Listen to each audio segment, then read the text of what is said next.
Hello, everyone, and welcome to the Reality Game Form Survivor podcast. I am your host, Colin Connors. With me, as always, is my wonderful co-host, Patrick Sullivan. Howdy. We are also joined with the Pokemon Stephen Lehman, Hi there. the always interesting Alex Cash, woo-woo!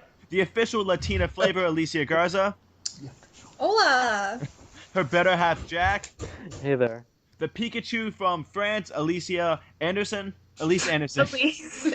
Elise Anderson is her name, and I will continue to mess it up until she gets 3 seasons under her belt. That is the rule. You can ask Jack all about it.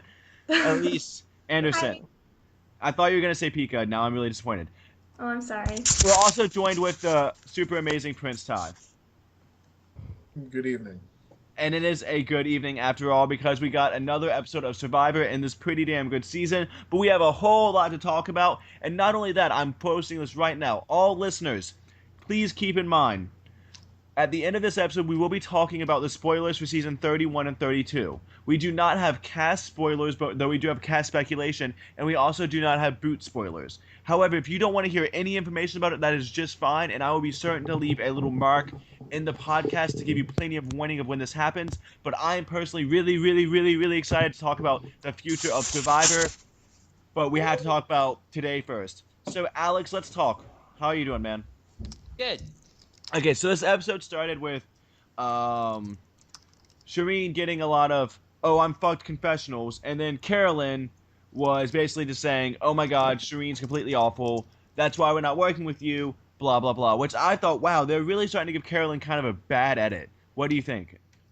Well, I think that, well, first of all, in case people aren't aware of the subtext behind all this, the reason that Carolyn flipped, well, of course, there was the being annoying thing, but in Max's exit interview, he said that it was actually because he offered up Carolyn as the decoy boot to Joaquin and So, and Carolyn got wind of it. So That is true, yes, I'm glad you pointed that out. But anyways, what did you make about tonight's episode and that information? Well, I think that Carolyn has never had that good of an edit. It's always been spotty. She had a very active first episode and then went completely silent second episode, and she's always had this, tinge of negativity to what she says. The thing that surprised me was just the complete 180 of Shireen from crazy lady to thoughtful player of the game. And I think that's going to signal that Shireen eventually gets the upper hand. Okay, Ty, is that wrong? I let's put it this way. I thought the guy with the beard was going to win, so clearly Edgic is dead. And you also Nothing picked fucking the ginger matters gay, anymore. so... Well, the ginger gay should have fucking... Anyway. Honestly, I didn't think Carolyn was that bad tonight. I mean, they barely focused on her. I mean, it was mostly... But the 2 confessionals she got were pretty negative, though. Yes, because clearly bitchy people never win Survivor. I mean, that's... Okay. That never fucking happens. True. I mean, honestly... do I think Carolyn wins at this point? No. I think somebody may have gotten a winner quote tonight, and honestly, when it happened, I became slightly excited. But I'm assuming you'll bring that up later. Oh, yeah, definitely. We will be talking about the epic winner quote. Now, does anyone else want to chime in on the Shireen-Carolyn dichotomy before we move on? I thought it was just interesting the way they sort of contrasted, because before they just showed Shireen as this really obnoxious, annoying force, and tonight I really feel like they gave her, they tended to her edit well, and we were supposed to like her. And I mean, all we did was get a sob story about her, which I don't like. Most kids don't go like through. It's Shireen like, that much I more. wasn't liked growing up. Like, welcome to almost everyone's life. Actually, I don't know. I was I just- popular in high school, so... I mean, I was, but it just wasn't one of those stories that moved me. Okay. Yeah, Shireen? but at the same time, winners do tend to get the little peek into their life outside the island like that. Are you trying to say If Shireen's Shireen gonna wins win? this game, I know don't what think will she's do. gonna win, but I do But it will do be think you she's can't going say what being you just set up as a said. major force. Yeah. Anyways, okay. So, we have a bunch of other stuff to talk about, and I want to hear from you, Jack, okay? So, Rodney, this is what I took away from him this episode. I'm not dumb because I got a side alliance and a bromance. That's basically what happened. That's basically what happened. Okay. What the hell do you think is going through someone like his mind when he's not only forming this obvious other alliance, but when he's still being so alienating towards other people? I just don't think where he's from or like the environment he grows up in, you can tell that like when he doesn't like someone, he's the type of person that'll just tell them right to their face and then never talk to them ever again. Because clearly he like didn't get along with Sierra, but then when they like reconvened at one point with like Joaquin, Sierra, and himself, he was just like, yeah, we gotta let time heal, and you just gotta get over it. Well, he was that we talking didn't about get her along. as if she wasn't there, which I thought was hilarious. Yeah, you just you have to get over it because like Sierra, like she needs to be with us, and he didn't really acknowledge that she was there, or, like was an actual member of their alliance.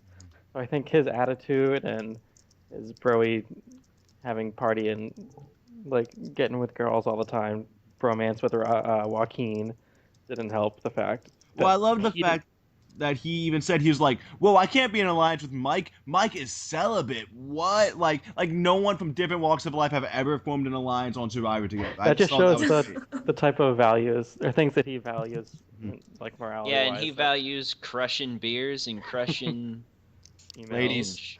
Yeah. So Elise, Rodney as a male figure, what the hell do you think is going through basically Mike and Dan's mind? Do you think they should have tried more to kind of reel him in a little bit, or do you think it was okay for them just to kind of cut him off at Joaquin? Well, you can pretty much tell, and they say in the episode that they know that Rodney's going to explode, and I think it's unfortunate that we found out that the merge is happening next week, because that could wreak all sorts of havoc for them. But I don't know. I personally do not like Rodney at all. So Wait, real quick. Does anyone here actually like Rodney? Because I don't even think he's that entertaining. I mean, he's an OTTN character. I mean, he's certainly a character. I don't think I hate him. I want him to leave immediately. He's exactly. Well, of course. I know. I don't actually mind him. He's not like a Philip or something that takes way too much screen time. Hey, Patrick, stop it. Yeah, that's how. Remember the Alamo. Remember the Alamo. Now, and something I made a little note of, which I thought was great, is that normally when you hear about Survivor bromances or even Survivors being douches, it's like, yeah, Philip was a douche, but he was only a douche, 3 hours out of the day. The rest of the time, he was just kind of hanging out. When Rodney and Joaquin were talking, I was just like, oh my god. They're not even editing, like they're not cutting to anything, like they're showing their real conversation. This isn't editing. These two guys are really this narcissistic. They're this bad, really, and that's they're both dumb. They're both dumb. I found it most hilarious the things they chose to bond about. It's like, yeah, like we like sex and we love partying and drinking and all this stuff, and it's like, okay, and you're doing how many of those things on Survivor? Yeah. My favorite quote was the fact that they're Boston and New York, and then he's like, I should hate you, but I love you, man. I just was ready for them to like embrace in some sort of strange homosexual eroticism. Have you guys ever seen the movie Idiocracy? Yes, great film. Yeah, great there's that part where that's what just happened here. When Dax Shepard's character meets another guy, and the guy's like, I like money and sex, and the guy's like, I like money and sex too, like we should hang out sometime. That is oh my god, that's so true. We saw it happen in the flesh. Okay. So true. Yes. So let's move on. And Patrick. Oh, I had a quick question. Okay, go ahead. Was there any part of anyone that thought maybe Joaquin was just really playing that up to Rodney because he thought Rodney would be like easy to manipulate as blue collar? No, because or do we think he was genuinely like bromancing out as much as Rodney? I think they were. You saw Joaquin play episode 1, right? Yeah. That's the thing about Joaquin, and I really hated it when Sierra was like, Joaquin's an honest guy. I would look at someone like Joaquin and immediately make a judgment call that I couldn't trust him. He could earn my trust eventually, but right off the bat, Joaquin looks like someone you can't trust. And I hate to be so stereotypical, but come on, would anyone else not feel the same way looking at Joaquin? He literally has like slick back. He has like shifty eyes. Yeah. He looks like a used car salesman. Yeah, he looks like the villain. He needs a handlebar mustache, but otherwise, I think he has an invisible handlebar mustache hovering there already. He probably does. He's so I'm pretty sure if he ran into Alicia or Elise, he would just tie them up and put them on train tracks. Yeah, like I'm pretty sure if, that's like what would when you happen. hear about like the bankers that like went out of their way to screw old ladies out of homes, and they show pictures of guys like Joaquin, you're like, well, yeah, well that Yeah. seems right. Like if it was someone that looked like me, you'd be like, what the fuck? But it's like Joaquin, you're like, oh, well, duh, he's a scumbag. Like just look at him. Wow, he does terrible Yeah. things. That's So- news. I want to get to the reward challenge. I was going to talk to Patrick about it because Patrick, you haven't been talking too much. Are you okay, buddy? Yeah, there's a lot of people here. There is a lot of people here. He's still looking for running backs. Party in the podcast. There's a party in the podcast. Anyways, what did you think of this reward challenge? Because I thought it was designed so damn well. The reward challenge was the slingshot one, right? Yes, it was. Patrick, I thought you were about to say the reward challenge was the tits. it was climbing Yeah. a bunch of stuff and then throwing I stuff. thought it was the tits. I mean, it was kind of fun, and we get the shocking. I mean, there was the physical part at the beginning, but you could easily catch up, and the less physical tribe ended up winning, which was great and gave them some, and they won it on their own. The other team didn't throw it, so I liked that challenge. Well, like, is there any challenge you can think of in the history of the show that was kind of like this one? Because I think of the ball tossing from Fiji, but that's about it. There was one There another has season been- where they shoot Gabon. fireballs and it has to like burn the target. Yeah, they did that in Fiji, and then Gabon had. Gabon, they had like the golf slingshot one. Yeah. Oh, what about the one in that Sandra and Johnny Fairplay season? Pearl with- Islands? The Okay. weird. Alicia, we're gonna have to vote you Sandwich? out for that for not knowing Pearl Island. I mean, there was one in South Jesus Pacific Christ. as well. There was. I'm just saying but this is. the element of going all the Clever. way up in order to launch. That was what made it cool. Yeah, the physical Yeah, part. the physical build was awesome. Yeah. I commented on that while I was watching. I'm pretty sure it's the exact same pyramid structure they used for the first challenge from last season. in my Oh yeah, because they're in the same location. But what I like about this season's challenges is they're taking bits of the old challenges, but they're putting a new spin on it. And I think like we saw that again today, and that's when the challenges are really at its best. That's true. Fine. I agree completely. I was actually really surprised that the Red Tribe won. I really wasn't expecting that. It was pretty cool to see. It was down to the wire for sure, and it was exciting to see because it was so close. Yeah. Yeah, they didn't have to do any like sneaky back and forth Well, editing. kind of like how they did Yeah. this memory challenge to 3. You know damn well they didn't just play to 3, but they had to play it up that way. Yeah. Okay, Fair point. which I am going to talk about that. Is everyone, the panelists, and I don't know how many listeners are familiar with the fact that oftentimes when Jeff says it's a 3 or 4, it's just some random number, they actually play the real challenge to something like 9 or 10, but the other tribe only gets to, like, let's say if they're playing to 4, the losing tribe only gets to 3, so that way they can edit it to make it look a lot closer than it really is. Right. That's a common known Survivor tidbit. I didn't know that. It's good to know. Well, now you know at least. That's why, have you ever noticed sometimes they play to really weird numbers? You're like, Yeah, there what? doesn't seem to be any rhyme or reason. Yeah. I did think like, 3 for immunity challenge was a little bit strange. But, well, what probably happened is they probably played to like 5 or 6, and the other tribe only got to 2, 3, or whatever. Yeah. Anyways, we got the Amazing Reward Challenge, which, holy crap, we are finally back to seeing like parts of nature. Steven, when was the last time we had a season that we actually got to see some of the nature and some of almost like the theme of it? If we're going for nature stuff, off the top of my head, I want to say there might have been something in Philippines, but the thing that jumps right out to me is the Nicaragua horseback reward. Nicaragua horseback reward, that's true. Where they got to milk their own milk, as Yeah. Purple Kelly. Yes. famously- That's true. And then in Cagayan, they did get to visit the school children, and that is always Right. nice. Which season was it that they got to swim in that lake of jellyfish? Palau. I That believe. that was Micronesia. There was one in Micronesia, I believe, too. Okay. That was cool. And let's not forget the 7-Up Oasis. the 7 Up cheap. Oasis. We're not talking about the 7-Up Oasis. That's It the- became my favorite reward challenge. and, Let's Alicia, not forget about the Jack and Jill Yeah, I was movie about to where say, we Sophie can't- had the 1,000-yard stare. Gulliver's Travels. Oh yeah. I would have preferred Gulliver's Travels over Jack and Jill. Gulliver's And Travels. Nyanka was selfish in that, and how dare she, Okay, want to see Jack we're lie. digressing. I want to talk about some of the actions that happened during the reward challenge, because to me, 2 big things actually did happen during the reward challenge. One, it solidified that Haley is going to be a narrator of the season, which I was not expecting that day one. And I want everyone to comment on this about Haley being the narrator, whether it's a good or a bad thing, and what they make of it. Ty, I want to hear from you first, though. It's different. I don't mind. I mean, let's put it this way: classic Survivor is dead, as has been the case since the Gingers started perishing from the earth. But to that end, I kind of like the different perspective. I mean, you think back on all the different narrators that we've had over the course of time. We've had Penner, we've had Cochran, we've had a bunch of, middle to upper class white men tell us how we should feel or how things are being perceived. So it's different. We're having a upper to middle class white woman tell us instead. And that is still something. It's just still something. It's still something. It's just not as deep as I thought it was. I drank before.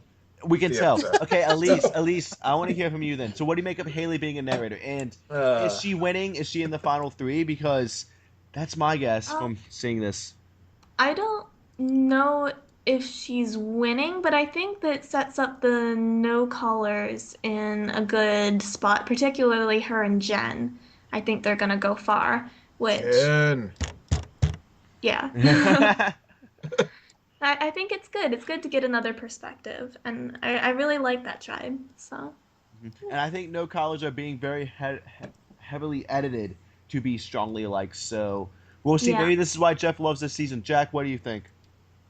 Yeah, I was about to comment on how in the pair that's Haley and Jen, who are really close, Jen usually has kind of snarky confessionals where she makes fun of people or just makes light of the situation. That's terrible.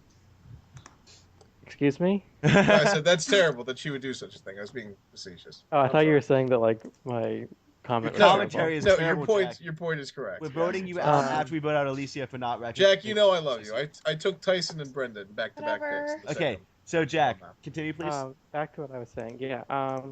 And Haley has shown that type of personality as well, but she's, I think, a law student at home, so she has an analytical side to her. So she might be the one that's more even keel to Jen's being more having fun with the situation, where Haley's not taking that same approach. I agree. That makes any sense.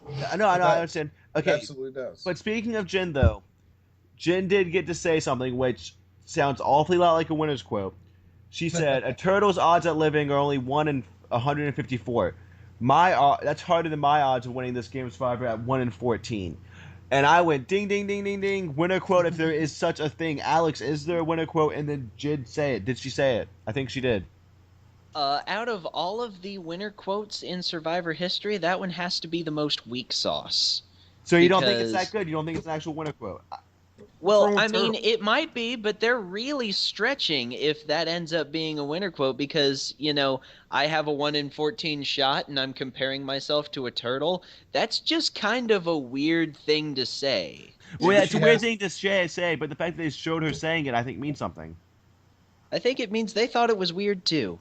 Colin, when you go on Survivor, Colin, every single confessional just slide in a winner quote. Well, actually, that's so they my have plan. to air at least one. The thing about However, Survivor, I will say that she still has a good shot of winning because I think Haley narrating means that she comes in second, much like Sabrina in One World. and I think it's a fair assessment. But I do want to say, quick aside, when I play Survivor, I'm giving them enough footage to either edit me as the comedian, the cutthroat villain, or the doofus. So I'll Not the know winner? if I make it to the end. I'll know by the first episode which confessionals they show, whether or not I won the game or not. That's my long-term plan. That's my game within a game. Anyways, Alicia, what do you think of Jen's maybe not winner quote of the baby turtles? I mean, I've always thought, okay, this particular quote I just thought was kind of awkward. I was like, okay, I felt like I was watching The Bachelor and they were like, we're gonna fall in love because they're bungee jumping or something. It was an awkward metaphor. But, in general, I've enjoyed her commentary and her getting her view on all the situations. Just, that was weird. I feel confident that if Jen is the winner, she's going to have a stronger winner quote than that. Okay, I feel like that's a fair assessment. All right, now, I personally, I saw that and I was like, oh, she's definitely going to win. But now you guys are making me second guess myself. So Honestly, I thought it was a strong winner pick too. I mean, I feel like you've got the turtle, the mother turtle, and she's being maternal. She's trying to protect her young, and what happens when mothers become mothers? They swell in pride, in a particular pride, in two specific places. Patrick, you can back me up on this. Back me up on this. Okay. Ty. You drank a little too much tonight. Shut up. So, Leave me be. I am going to leave you be, and we're going to talk about the throwing the immunity challenge. But right before that, we got to watch Joaquin and Rodney strategize, and I'm doing air quotes. And I loved it because Joaquin was trying to make it sound like that voting out Joe was going to be this incredibly complex move. He was like, okay, I'm going to talk to Sierra, and you're going to talk. And I'm like, motherfucker, if you just switch to the Blue Tribe, you have the votes to get Joe out. Even if Sierra's not even involved. 4 is a much bigger number than the other 3 can possibly do. So He went to the Brad Culpepper School of Arithmetic. he did good. But Brad Culpepper has sustained serious head injuries throughout his life, so True. I give him a little more leeway. But I think looking back on this episode, that's going to be where we see Joaquin is failing as a Survivor player, and that's where he was kind of making his mistakes amongst many things. So, Elise, I do want to turn to you, and I want to talk about overall looking at Joaquin's gameplay and if he did anything correctly. Because I don't think he did. Well, I think talking to Rodney wasn't a bad move because you want to have as many bonds as possible. But he got way too cocky. He went over the top with it, and it literally, it was like mirroring the first episode again when that whole thing happened and So left. And then, yeah, basically it happened again. He got overconfident. He let the people whose votes he needed get away from him, and he got paid the price for it. Well, because it seems to me if he just would have shut the fuck up, then Joe might have been gone. Like, I don't see why he needed to go to try to play the game. So, and I mean, Rodney's just as guilty of it too by trying to play to such an extreme thing. Because if they would have lost that immunity challenge organically, and Rodney would have been like, "Hey, let's vote out Joe," Dan and Mike probably would have been like, "Okay, yeah." I don't think it needed to be that much harder than what it was. I think for Joe, however you say his name, Joaquin, yeah, he needed. Aren't you the one in France? Come on now. What? That's Aren't you the one in Jacques. France? That's Jacques, Ty. You should be able to pronounce it. Well, I think it would have been better for him to go after one of the blue colors. Like, Sierra hates Dan. Just get him out of the way. Joe is an easy person to target at merge. You don't, like... I think it was just a bad situation. He got the idea of what he needed to do, but he's not good at the details or the subtleties. Well, it's kind of like how he's the only person that's ever, I think, played Survivor that's right off the bat. It's like, hey, it's a really good idea for me to screw my tribe over in a way that they will totally notice.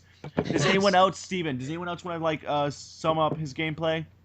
Joaquin, any final thoughts before we put him to rest? He thought he was playing well. That is true.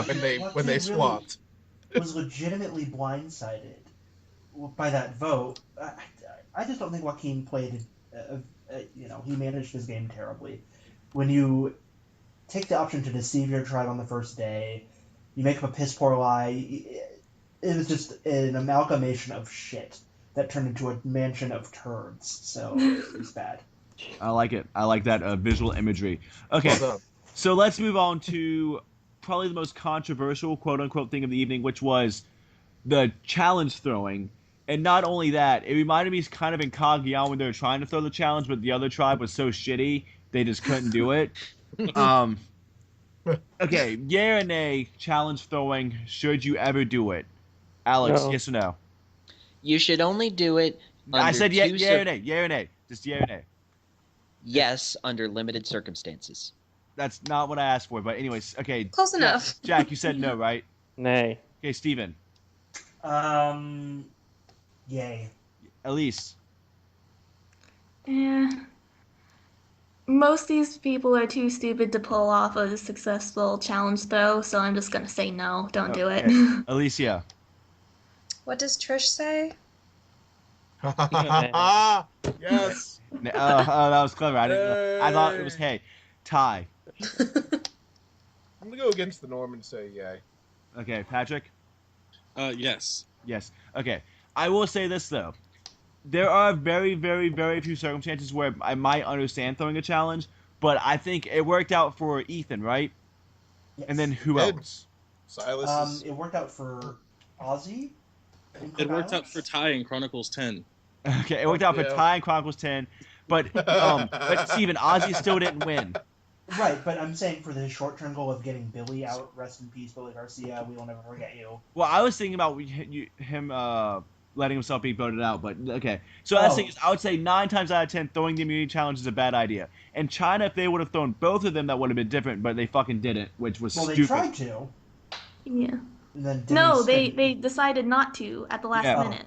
Which was stupid, because if you're going to throw one of the challenges to get the numbers, you might as well throw the other one to get the numbers. Anyways. He had the idol anyway. And so. much like in San Juan del Sur, when Drew Christie threw the challenge, the person who led this challenge orchestra was blindsided. Granted, Rodney was not voted out, Joaquin still left, but it was still just a fascinating thing to watch. So, let's go over throwing challenge etiquette. Yeah or nay, guys, and actually, I just want you guys to talk about it. Should you flat out tell the other person, hey, we're throwing the challenge, and this is the order of my shit? No.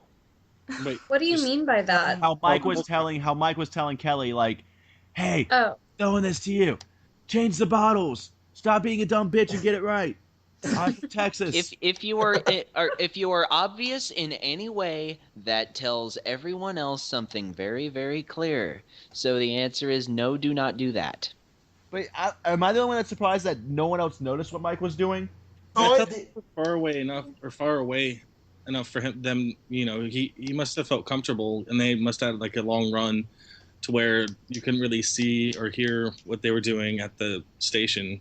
But it was kind of telling when he was staring at the blank screen or whatever for an extra 2 seconds. And then his acting when he lost the challenge, he face palmed and was like, "Oh no, how did I lose? Texas would be sad." It was better than in Survivor China, so. That's true. That's true. Oh god. What if eventually it's to the point when they throw the challenge and the other tribe just sits down on the mat and it's just like, what are you doing? Building a sandcastle? Am I the only person that thought that the fact that Kelly took that long to win, despite the fact that Mike was throwing it, could be post-concussion syndrome? Yeah. Just throwing it out there. Actually, that's a damn good point. I didn't think about that. I'm just because I mean, in the confessional that she got during the first part of the double episode last week, she seemed far more intelligent than a person who would fuck up that many times when a challenge is being handed to them. Yeah, so I concur. I think they might need a new Survivor doctor. Kelly, by the end of the season, Kelly's just gonna just fall down, and then they're gonna bury her in sand, much like that mama turtle, and then they're gonna move on. That's what I was trying to say earlier. Yes, exactly. That Kelly was named buried. Jen will bury her. All right. She's probably going to die of CTE, and Jen will. Now, I will say, let's talk about Tribal Council. I just wanted to point out one little thing, and that was when Jeff was talking to Sierra and was like, "But the white collars, you should stay together because don't all white collars or all blue collars, don't they always work together because blue collars are so great and blue collars need to stay together? And Sierra, don't turn on the blue collars for just a few votes. It doesn't make sense to vote on the blue collars. Blue collars are family, remember?" I was loving Jeff's blue collar BJ. Does anyone else want to comment on that at Tribal? Because that's the thing that stood out to me the most at Tribal Council. Does anyone else have anything else? For sure. Yeah. I was gonna say, Given the fact that Sierra's blue collar claim to fame is that she races barrels, that is what makes it particularly hilarious, because what definition of blue collar are we working on? Just like, what definition of no collar are we working on that a law student with a particularly free spirit gets to be in? Mm-hmm. That's true. I mean, it's the same thing. Well, the collar system's arbitrary, but it is interesting to watch how they get told you're a white collar and suddenly you start out acting like Joaquin and Max. Right. Even though I think they were flawed individuals beforehand, clearly. I was going to say with Probst, I think a lot of it was he wanted it to fit the frame narrative of blue collars are hardworking and they stick together against adversity. And Sierra flipping on her tribe did not fit that narrative. Yeah, oh yeah. So that's why Probst was pushing it. Has it gotten old for anyone else? They've just been shoving this whole, I'm this color. Oh yeah, it's obnoxious and it's stupid. It's I not think all, it's like less so than it could have been, which is pleasing That's me. true. Well, at least it's not called the immunity collar for the necklace. Ah, That would just be awful. Just wait. Just wait until next episode. Watch and see it happen. Okay. So, we do have some stuff I want to get to. First, but the last thing I want to mention is Sierra. All right, Joe and God damn it, Joe, Dan, and Mike picking up Sierra. All right, God damn it, Mike and Dan ditching Rodney and picking up Joe and Sierra. Is that a smart move in terms of alliances? Because I don't think Rodney's going to come back to them. I think that neither side made a smart move, because one side is like, I know you hate I know you hate Rodney, but we're voting Joaquin, so deal with it. And the other side is, I know you hate Dan, but we're voting Joe, so deal with it. So Sierra's gonna tell both of them to fuck off. So you think I Sierra's think going to neither not of have them any more? handled it well. They should have asked for her input. Why couldn't they just all come together and be like, let's vote out the lonely no-caller? Yeah, And I mean, that's- I think didn't better have to strategy would have been voting out That's Joe out of complicated. everybody. I disagree, Okay. especially given what we see in the future of like what's happening in the next episode. I know this is like hindsight, like, oh yeah, it makes sense given what's happening. But since Kelly joined up with the no callers on the other tribe, and them keeping Joe and teaming up with him, it puts Mike and the blue collars and Joe and the no collars in a good position to team up of their, I think, threesomes each to have 6 people going into merge. Okay. That's a fair assessment. I think I think the blue collars are gonna be targeted very early in the merge, simply because the white collars, no one's gonna look at Caroline as a threat. They're all gonna just ignore Shireen. So we'll see. And Tyler, is just amazing, and he's gonna win because he's my winner pick. Steven, what do you think? pardon? What do you think about? Was it a good move for Mike and Dan to ditch Rodney basically to get Joe and Sierra? I think, like it was already stated, both sides made not terrible, but they made ill-advised moves when they didn't ask for the swing vote, their input. But I do think that the side of, Mike, Dan, and Joe made a bit better of, I guess, a decision in that Joaquin was at least associated with Rodney. So that probably gave Sierra some inclination. Okay. Because if she can't get Rodney, the next best she can get is Joaquin. I guess that does seem somewhat reasonable. I want to say this too. What is with people in Survivor going up to people in the alliances and going, "Hey, we're voting out so and so"? Like, why don't they go, "Hey, why don't we vote out?" Like, what are your thoughts? Like, it looks like half the people that play the Survivor, the social game, are just lack that fundamental, like, "Hey, I want to vote out Joe, but what do you think?" Something that's just a little bit nicer that could completely change everything, and people don't feel like. Yeah, it's really weird. Yeah. Okay, so are we done talking about this episode? I think we did a pretty. I noticed this episode, and I think it's probably been happening with all the episodes. We haven't been reading Tree Mail. Oh, yeah. God damn it! You're right. Yeah. So that's always like a fun little tidbit. Obviously, we're not seeing them like practice doing things like we did in that nerds versus season. Versus beautiful Brains people versus strong people. There we go. Yep. Okay, I do agree that I do miss Tree Mail and the fun of Tree Mail. But it is time, and here we are. We are at the roughly 34-minute mark, and we will be talking about spoilers for next season. Okay, let me make a little note, 34 minutes. And I'm going to go ahead, because not everyone here knows all the information, and I'm just going to spill everything I know, and we're going to discuss about it. Okay? Okay. So the next 2 seasons are going to be filmed in Cambodia. Holy shit! Wow. Cambodia? Yes. That's so Wow. exotic. Now, It is. the next season that they are currently filming right now, which is season 31, and keep this in mind, there's a reason why I'm saying it's currently season 31. It is 3 tribes. We don't know how they're divided, but there are some rumors. But frankly, because they're unconfirmed rumors, I don't give a shit about that. The really, really, really interesting part is what season 32 is going to be. Season 32 is going to be a full returning player season. However, America is voting on at least half the contestants that will be participating in this season. And Oh shit! there's going to be a pool of roughly 40 past Survivor contestants, ranging from season 1 to all the way up to this season. And And half of them America- will be Rupert. Well, no, it's only one-time players that are non-winners that are eligible. Really? Only one-time. Awesome! Only Awesome. one-time players. Yeah, so it could be. No winners. Someone from Guatemala could come back. Someone from Guatemala could come back. And the rumor is they're casting this pool. Oh my god, please be Judd. Yeah. Oh my god. That's- Yes. well, we're all voting. We're voting. Taj, my dreams That's of bad Taj. sportsmanship, man. Okay. I'm not a bad sportsman. However, She keep says in that mind, ADD. no winners. Only one-time players.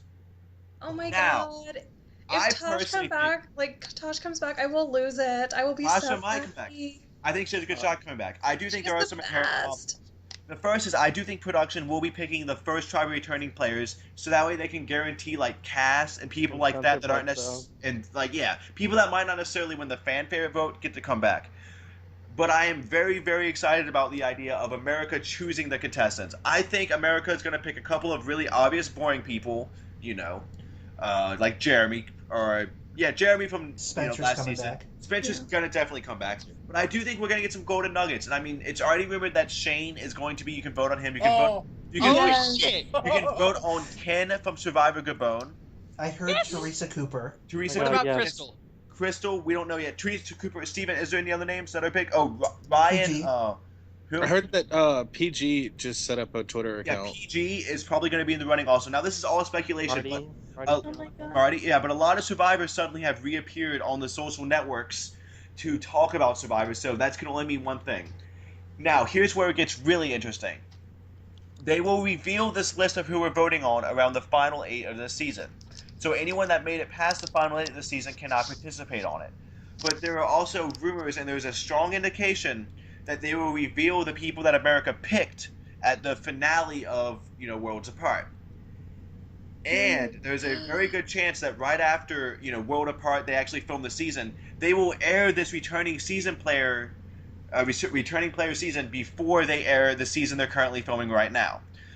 Huh. So, Oh. next season very may well be Survivor returning players America votes.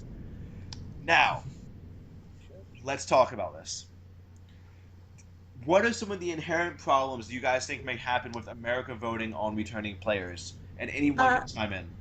Have you seen the America's votes for Big Brother? Yeah. Exactly, that is another thing. Have you met America? Well, I mean, the fact that we're 5% of Americans think Ted Cruz would be a good president, which I think that's more than enough for us to realize okay, America might not have the best ideas. There's gonna be recency bias like a bitch. I think that is my main problem with this. It should be called Survivor recency bias. I think Can you vote as many times as you want? That's the question. That's unclear. Because if you can vote as many times as you want to, the Survivor Sucks community is going to rig it all to hell, and it's like they're going to be like, okay, you guys get Ken, but you still get John from last season.